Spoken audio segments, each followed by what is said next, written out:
What's up everyone, welcome back to the channel. तो आज हम पढ़ेंगे स्टैटिस्टिक्स का चैप्टर नंबर 4 जो कि है ऑर्गेनाइजेशन ऑफ डेटा। तो ये बहुत ही इजी चैप्टर है। ये इनमें से जो जो चीज़ें हम इस चैप्टर में पढ़ेंगे, इससे बहुत सारी चीज़ें आपने पहले भी प्रीवियस क्लासों में मतलब 10th में 9th में पढ़ रखी है। तो ये बहुत ही ज़्यादा सिंपल चैप्टर होने वाला है। पूरा चैप्टर इसी वीडियो में कवर करेंगे दोस्तों, तो ये चैप्टर पढ़ने के लिए बने रहिए। तो चलिए सबसे पहले देख लेते हैं कि ऑर्गेनाइजेशन का मतलब क्या होता है। तो ऑर्गेनाइजेशन का मतलब मैंने यहाँ पे डेफिनेशन लिखी है। It is the process of arranging the data in a manner to get conclusions. मतलब सिंपल सी बात है दोस्तों, ऑर्गेनाइजेशन मतलब हम ऑर्गेनाइज करने का क्या मतलब है, जमाना, चीज़ों को जमाना। तो ये डेटा को जमाने से रिलेटेड है कि ऑर्गेनाइज करो डेटा को उस मैनर में कि हम उससे कुछ कंक्लूशन मतलब कुछ पता कर पाए। बस वही ऑर्गेनाइजेशन होता है। बड़ी आसान टर्म थी। क्लासिफिकेशन, क्लासिफिकेशन हमने पहले भी कई बार पढ़ा है, मतलब किसी चीज़ों को क्लासीफाई करना है ना, उनको मतलब उसमें ग्रुप्स बनाना, वही लिखा है यहाँ पे। It is the process of arranging the data in groups on the basis of its characteristics. मतलब उसकी कैरेक्टरिस्टिक्स के हिसाब से उसको ग्रुप्स में डालना, उसी को हम बोलेंगे क्लासिफिकेशन। ये दो टर्म थी दोस्तों, छोटी सी, मैंने वो बता दिया। अब ये यहाँ पे हमारा थोड़ा सा मेन टॉपिक है, बेसिस ऑफ क्लासिफिकेशन। ये एग्ज़ाम पॉइंट ऑफ व्यू से भी और नॉर्मल पॉइंट ऑफ व्यू से भी बड़ा ही मेन टॉपिक है, इसको ध्यान से देखना। तो क्या लिखा है, बेसिस ऑफ क्लासिफिकेशन। मतलब हम जो क्लासीफाई करेंगे चीज़ों को, मतलब यहाँ पे चीज़ क्या है, डेटा। हम जो डेटा को क्लासीफाई करेंगे उनके बेसिस क्या होने वाले हैं। तो यहाँ 4 बेसिस हम पढ़ेंगे। पहला है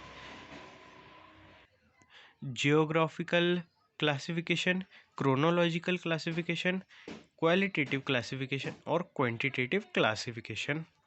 तो चलो इनको हम एक एक करके पढ़ते हैं। पहला है जियोग्राफिकल क्लासिफिकेशन।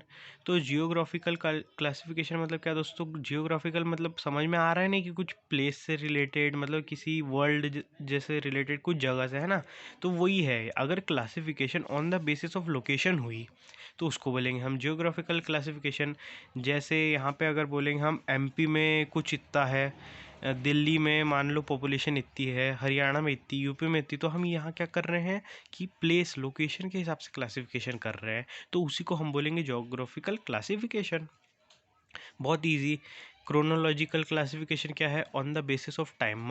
मतलब अगर हम किसी चीज़ को टाइम के हिसाब से क्लासीफाई करेंगे तो उसका मतलब हो जाएगा कि हम कर रहे हैं क्रोनोलॉजिकल क्लासिफिकेशन। कैसे कि जैसे मान लो कि ये एमपी का डेटा है। अब एमपी में 2019 में लिटरेसी रेट या अनएम्प्लॉयमेंट इतनी थी, 2020 में इतनी थी, 2021 में इतनी थी। तो ये क्या कर रहे हैं, हम क्रोनोलॉजिकल क्लासिफिकेशन कर रहे हैं। बहुत इजी। अब हम यहाँ पे एकदम क्वालिटेटिव क्लासिफिकेशन, मतलब नाम से देखो दोस्तों, नाम से ही सब समझ में आ रहा है। क्वालिटेटिव में क्या होगा कि हम क्वालिटी के हिसाब से क्लासिफिकेशन करेंगे, according to the quality of data, उसके हिसाब से अगर क्लासिफिकेशन करें तो हम कर रहे हैं क्वालिटेटिव क्लासिफिकेशन।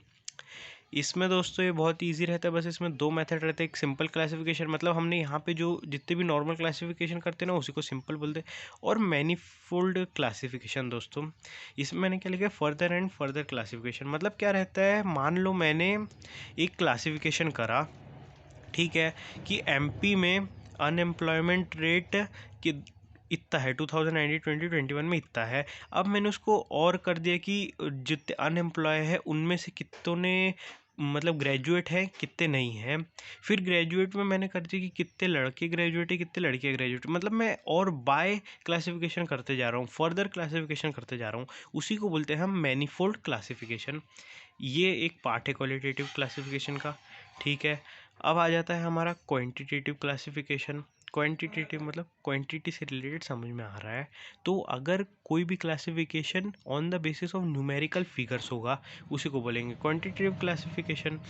जैसे कि यहाँ पे मैंने एक बॉक्स बनाया है, लिखा है कि किसी मान लो ऑफिस है, उसके एम्प्लॉयज़ की सैलरी अप टू 10,000, 20,000, 30,000, 40,000। तो 10,000 के कितने, 50 लोग के 10,000 है, 20,000 40 लोगों की है, 30,000 10 लोगों की है और 40,000 3 लोगों की है। तो ये मैं क्या कर रहा हूँ, फिगर्स के, न्यूमेरिकल फिगर्स के हिसाब से क्लासिफिकेशन कर रहा हूँ, तो उसी को हम बोलेंगे क्वांटिटेटिव क्लासिफिकेशन।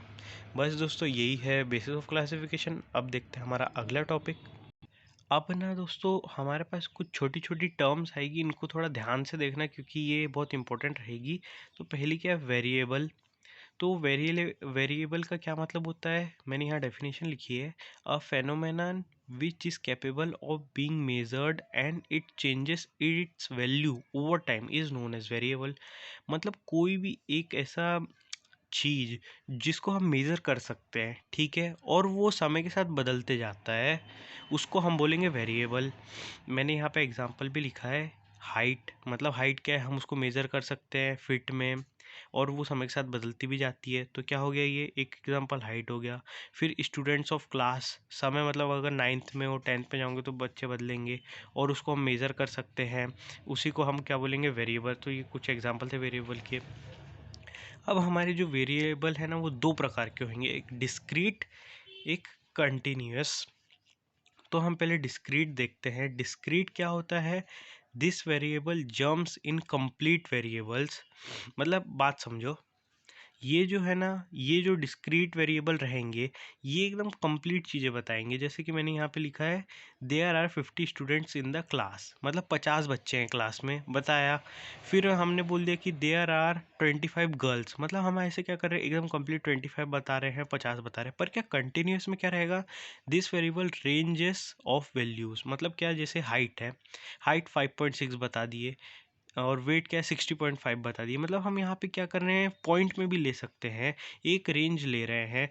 जबकि यहाँ पे हम ऐसे नहीं बोल सकते कि 50.5 बच्चे हैं क्लास में, है ना। तो वही होता है डिस्क्रीट और कंटिन्यूअस। फिर हम देखेंगे हमारा क्या है, एक दूसरा, रॉ डेटा।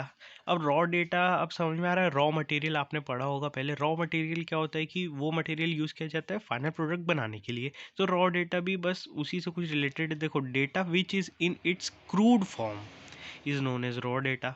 मतलब क्रूड फॉर्म क्या होता है, means it is as it was collected. मतलब क्रूड फॉर्म ऐसे जैसा उसको कलेक्ट करा था ना, वो उसी फॉर्म में है, उसी को हम बोलते हैं रॉ डेटा।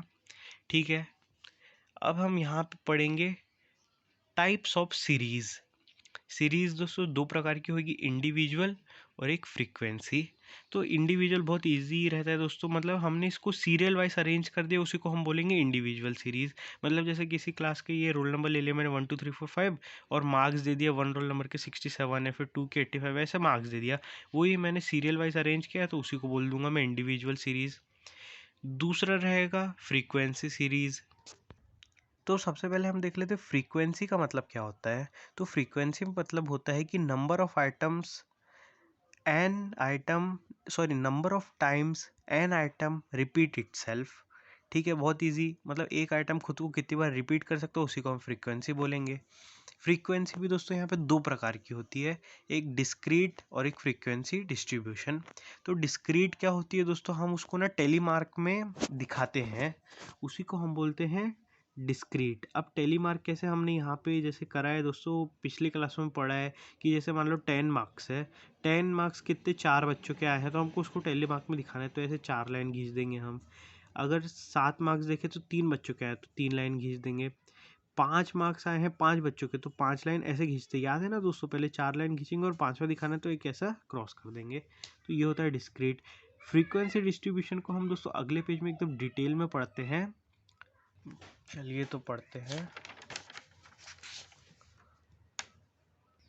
देखो, frequency distribution studied in previous classes. मतलब दोस्तों हमने इसको पहले की क्लासों में पढ़ रखा है, बहुत ही ईजी चीज़ है। इसको एक एक करके देखते हैं। पहला लिखा है मैंने इसका एक्सक्लूसिव। तो दोस्तों ये कुछ एक्सक्लूसिव, एक्सक्लूड से रिलेटेड नहीं लग रहा कि कुछ एक्सक्लूड करना होता है, बिल्कुल सही लग रहा है दोस्तों, वैसे ही कुछ करना है। जैसे मान लो यहाँ पे हमने क्लास इंटरवल लिया है 10 से 15, 15 से 20 ये। अब यहाँ पे जो आखिरी नंबर आप देख रहे हो, आखिरी नंबर जो देख रहे हो, इसको हम यहाँ पे ना एक्सक्लूड करेंगे। एक्सक्लूसिव फ्रीक्वेंसी डिस्ट्रीब्यूशन में हम क्यों करेंगे, क्योंकि मान लो अगर 10 से 15 हमको लग तो रहा 5 ही, पर अगर हम गिनने जाएंगे तो 10, 11, 12, 13, 14, 15, 6 नंबर हो गए। तो पर हमको तो 5 चाहिए, तो हम यहाँ पे आखिरी वाले को एक्सक्लूड कर देते हैं, तो अगले बारे में भी 5 हो जाएंगे। ऐसे हम हर किसी के क्लास इंटरवल के आखिरी नंबर को एक्सक्लूड करेंगे, तो उसी को हम बोलते हैं एक्सक्लूसिव फ्रीक्वेंसी डिस्ट्रीब्यूशन। दूसरा हो जाता है इंक्लूसिव। मतलब एक्सक्लूसिव था ना, वैसे इंक्लूसिव है। इसमें हम क्या करेंगे कि जैसे 10 से 14 है हमारा क्लास इंटरवल, तो इसमें हम किसी को भी एक्सक्लूड नहीं करेंगे, हम सबको लेते चलेंगे। जैसे 10 से 14 है तो हम चारों को ले लेंगे, 10, 11, 12, 13, 14, तो 5 नंबर आ रहे, कोई दिक्कत ही नहीं है। तो इन्हीं को हम बोलेंगे कि इंक्लूसिव फ्रीक्वेंसी डिस्ट्रीब्यूशन है, एवरी नंबर इज इंक्लूडेड। अब यहाँ पे मैंने एक पॉइंट लिखा है, in order to convert inclusive into exclusive.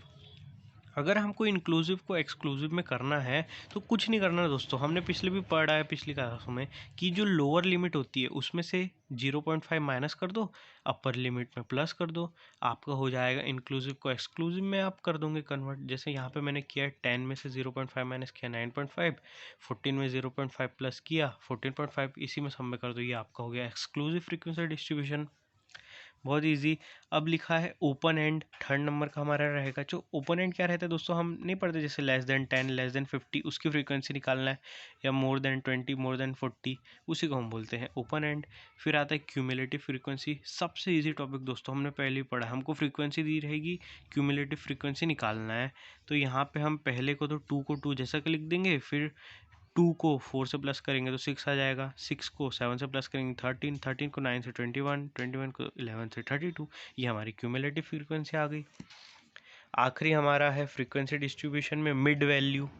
Mid value दोस्तों बहुत एक टिपिकल चीज़ लगती है, पर ऐसा कुछ नहीं है, बहुत इजी चीज़ है। देखो यहाँ पे दो टर्म पहले आप बस देख लो कि यहाँ पे मैं लिखूँगा लोअर लिमिट और अपर लिमिट में, m मतलब होगा मिड वैल्यू, i मतलब होगा डिफरेंस। अब यहाँ पे अगर लोअर लिमिट निकालना है हमको तो उसके लिए फॉर्मूला होता है m minus half I, upper limit निकालना है तो m प्लस हाफ आई। इन दोनों को आप थोड़ा मेमोराइज कर लेना दोस्तों। अब यहाँ पे हमको जैसे क्वेश्चन में दिया रहेगा मिड वैल्यू और ये रहेगी फ्रीक्वेंसी, तो हमको यहाँ का क्लास इंटरवल निकालना है। तो कैसे निकालेंगे हम, जैसे 5 है तो लोअर लिमिट निकालेंगे, क्लास इंटरवल में क्या रहता है, ये लोअर लिमिट, ये अपर लिमिट। लोअर लिमिट और अपर लिमिट निकालना है दोस्तों, मिड वैल्यू दी है और फॉर्मूले मैंने बता दिए, बहुत सिंपल, निकाल लो। अब लोअर लिमिट का फॉर्मूला क्या है, m माइनस हाफ आई, तो हमने m यहाँ पे मिड वैल्यू हो गई 5 माइनस हाफ, और i क्या बताया मैंने, डिफरेंस। तो इन 5 और 15 में डिफरेंस कितना है, 10 है, तो ऐसे ही सब में देखो 10 का डिफरेंस, तो यहाँ पे 10 आएगा। यहाँ पे निकाल ले तो 5 लोअर लिमिट आ गई, अपर लिमिट का फॉर्मूला वही 5 प्लस हाफ आई, तो वही हमारा निकल गया 5 प्लस हाफ इंटू 10, आंसर क्या 10, अपर लिमिट 10 आ गई, यही आएगा 5, क्लास इंटरवल क्या आ गया 5 से 10। यही है इजी दोस्तों, हमको इसी में सारे निकाल लेना है। बस ये हमारा आखिरी टॉपिक था, ये चैप्टर भी हमारा कंप्लीट हो गया दोस्तों एक ही वीडियो में। तो आपको कैसा लगा वीडियो ज़रूर बताइएगा, और हम आगे के पूरे चैप्टर करते रहेंगे। चलिए मिलते हैं अगली वीडियो में।